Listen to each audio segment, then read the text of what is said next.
Shoina, a small Russian village located on the edge of the Arctic Circle, is often referred to as the world's northernmost desert. The sand covers everything as far as the eye can see, and the few people living here never dare shut their front doors at night, for fear of being buried alive by the ever-shifting dunes. But it wasn't always like this. Shoina was settled in the 1930s by fishermen drawn to the coast of the White Sea by the abundance of fish in the area. In just 2 decades, it had grown into a bustling fishing port with a population of around 1,500 people and a fleet of roughly 70 fishing boats. However, it wasn't long before excessive trawling decimated the fish colonies and the fishery collapsed. The dozens of vessels lining the shore stopped coming, and many of the families that had thrived in Shoina slowly moved away. Today, the official number of inhabitants is 375, most of whom survive on unemployment benefits and pensions. Hunting is also a way to make ends meet, thanks to the large number of barnacle and brant geese that use Shoina as a stopover on their migration course. But the most lucrative job in the village is definitely that of bulldozer driver, as everyone needs their house dug up from the sand at one point.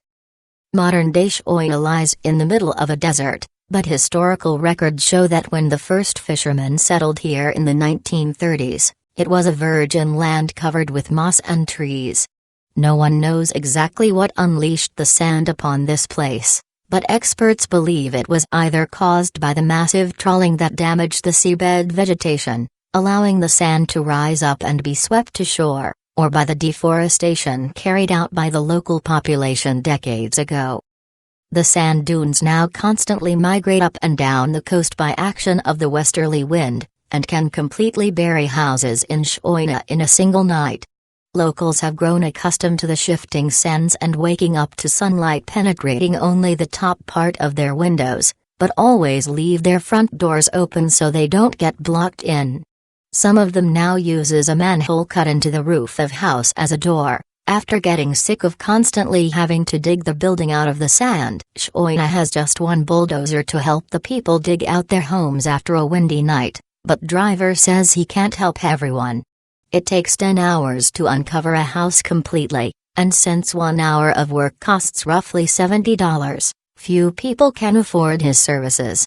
The Russian government only subsidizes 40 hours a month, which is way less than necessary.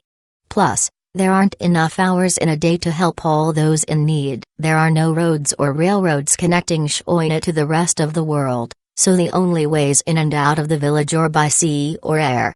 Despite their struggles with the sand and isolation from the world, locals are reportedly very proud of their off-the-grid settlement and very hospitable, inviting visitors into their homes for traditional seafood feasts. Despite the lack of fish in the sea, Shoina is now classified as an environmental disaster.